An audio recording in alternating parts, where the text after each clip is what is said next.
Good morning students.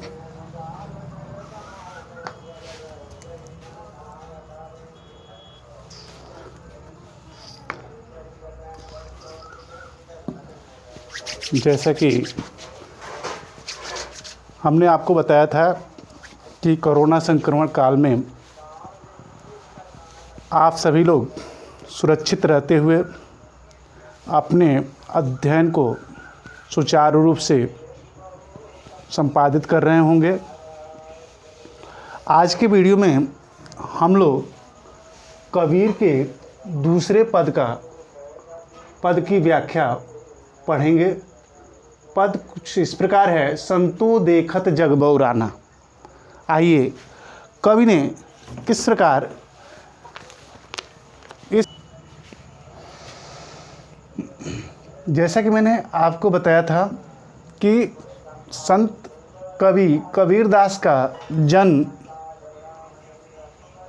भक्तकालीन युग में उस समय हुआ था जब चारों तरफ संप्रदायवाद का बोलबाला था।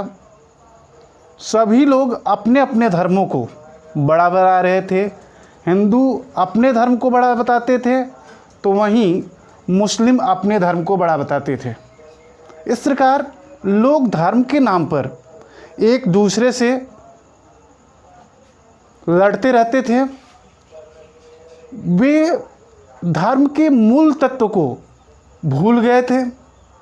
कबीर ने प्रस्तुत पद में कुछ इन्हीं तथ्यों को उजागरित करने का प्रयास किया है। कवि कहता है, संतो देखत जग बउराना, साच कहो तो मारन धावे, झूठे जगपतियाना, नेमी देखा धर्मी देखा, प्रात करे स्नाना, आत्म मारी पखा नहीं पूजे, उनमें कछु नहीं ज्ञाना, बहुतक देखा पीर अवलिया, पढ़ किताब कुराना, कै मुरीद तदबीर बतावे, उनमें उहे जो ज्ञाना, आसन मारी डिम्ब धरी बैठे, मन में बहुत गुमाना, पीपर पाथर पूजन लागे, तीरथ गर्भ भुलाना, टोपी पहिरे माला पहिरे, छाप तिलक अनुमाना। कबीर ने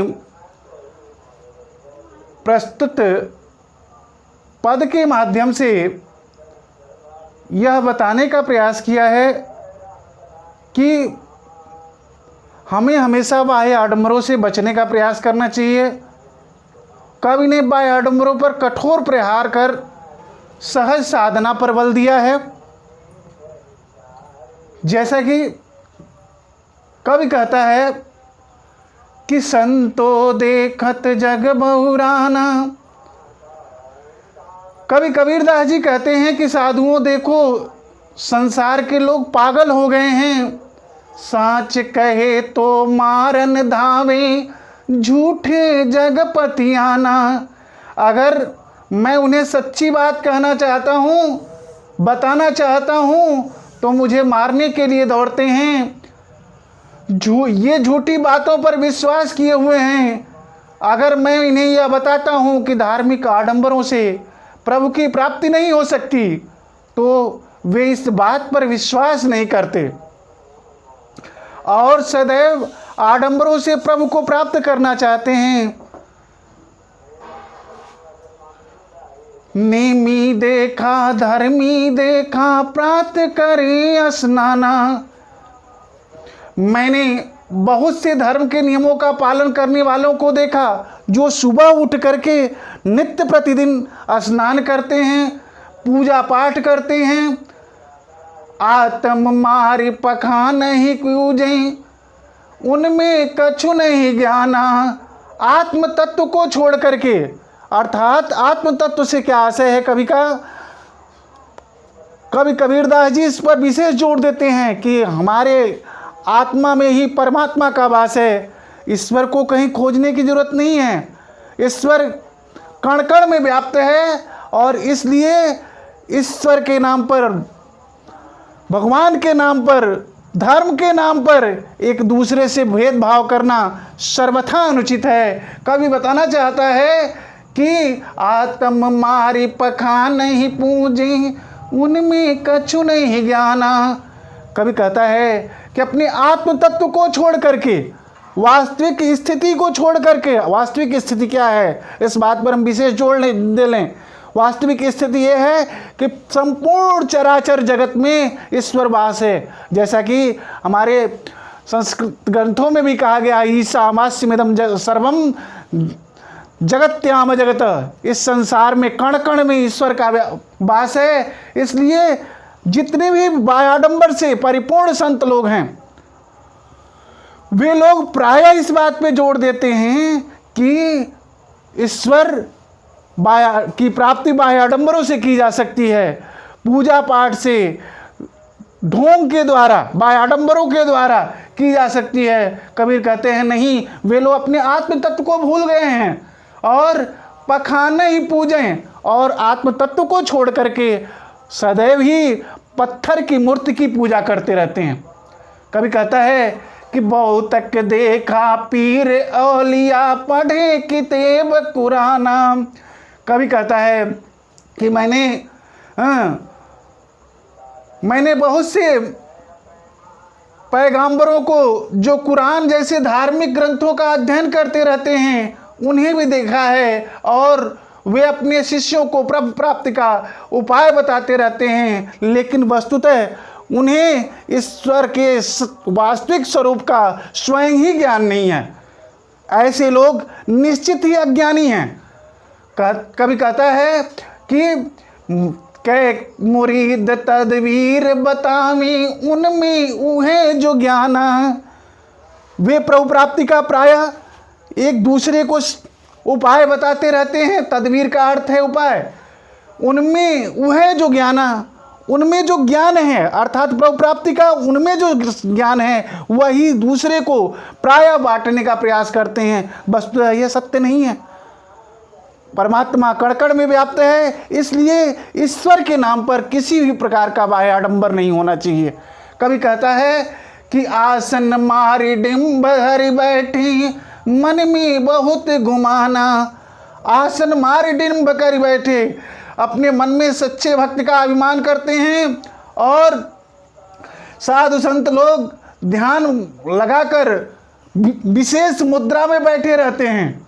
कहते हैं कि मन में बहुत गुमाना। मन में बहुत गुमाना से आशय क्या है? मन में बहुत गुमाना से आशय कवि का है कि वह बताना चाहता है कि ऐसे धर्मढोंगी लोग प्रायः मन में बहुत ही गर्व किया करते हैं। वे अपने को बताना चाहते हैं कि हम सर्वश्रेष्ठ ज्ञानी हैं। कभी कहता है वस्तुतः ऐसे लोग ज्ञानी कहलाने के योग्य नहीं हैं। उन्हें परमात्मा के वास्तविक स्वरूप का स्वयं ज्ञान नहीं है। परमात्मा कभी धार्मिक बाह्य आडंबरों से प्राप्त नहीं हो सकता। इसके लिए आत्म तत्व को पहचानने की जरूरत है। अर्थात जैसे ही हमें ये ज्ञान हो जाएगा कि परमात्मा हमारे कण कण में है, ईश्वर के नाम पर हमें एक दूसरे का से भेदभाव करने का कोई भी औचित्य नहीं है। कभी कहता है कि मन में बहुत गुमाना। मन में इस प्रकार ऐसे धर्मढोंगी लोग मन में बहुत प्रकार से गर्व करते हैं और पीपर पाथर पूजन लागे, तीर्थ गर्व भुलाना।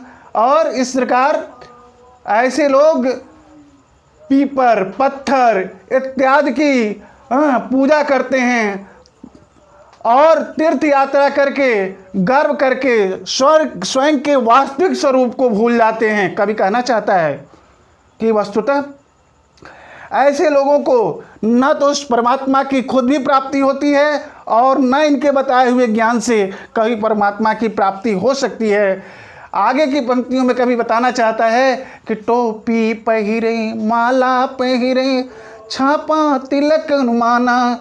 ऐसे लोग टोपी पहनते हैं, माला पहनते हैं तथा मस्तक पर विभिन्न प्रकार के तिलक लगाते हैं, साखी और शब्दों को गाते हैं। यह भी उनकी भूल है, क्योंकि उन्हें अपने आत्मा की खबर नहीं है। जैसे ही ऐसे धर्मलोभियों को आत्मस्वरूप का परिचय होगा, वे ऐसे मूर्खतापूर्ण ज्ञान को बांटते नहीं फिरेंगे। कवि बताना चाहता है कि वस्तुतः परमात्मा की प्राप्ति के लिए अपने आत्मस्वरूप का चिंतन करना, अपने आत्म को जानना यानी स्वयं को जानना बहुत ही आवश्यक है। प्रभु तो आत्मा में ही निवास करता है। ऐसे लोग इस ज्ञान से बेखबर हैं। कवि बताना चाहता है कि यदि ईश्वरत्व की प्राप्ति करनी है तो आत्मस्वरूप को जानना जरूरी है। यदि हम आत्मस्वरूप को नहीं जानते हैं तो निश्चित ही परमात्मा की प्राप्ति नहीं होती। और इस प्रकार हम अपने अपने धर्मों को ऊंचा बताकर, बड़ा बताकर एक दूसरे से परस्पर विरोधाभास करते रहते हैं। धर्म के नाम पर हम आए दिन भेदभाव करते रहते हैं और यह धार्मिक बाय आडंबर एक दिन लड़ाई का रूप ले लेता है। इसलिए कवि कहना चाहता है कि जितने भी साधु संत जो स्वयं को ज्ञानी बताना चाहते हैं, उन्हें चाहिए कि अपने आत्मस्वरूप का ज्ञान करें, तत्पश्चात ही वह किसी दूसरे को ज्ञान देने का प्रयास करें। कवि ने प्रस्तुत पंक्ति के काव्य पंक्तियों के माध्यम से यह बताना चाहा है कि हमें सर्वप्रथम अपने आत्मस्वरूप को पहचानना होगा। आत्मस्वरूप से आशय मैं ऊपर की पंक्तियों में बता चुका हूँ कि आत्मस्वरूप से आशय यही है कि हम में, तुम में, खड़ग खम्भ में घट घट व्यापी राम। यह परमात्मा हम में, आप में, उनमें, सब में व्याप्त है। इस प्रकार इस परमात्मा के स्वरूप को, मूल तत्व को पहचाने बिना आपस में किसी प्रकार का कोई भेदभाव नहीं करना चाहिए। यदि हम ऐसा करते हैं तो निश्चित ही हम ज्ञानी नहीं बल्कि अज्ञानी हैं। प्रस्तुत काव्य पंक्तियों में कवि ने इन्हीं तथ्यों को उजागर करने का प्रयास किया है।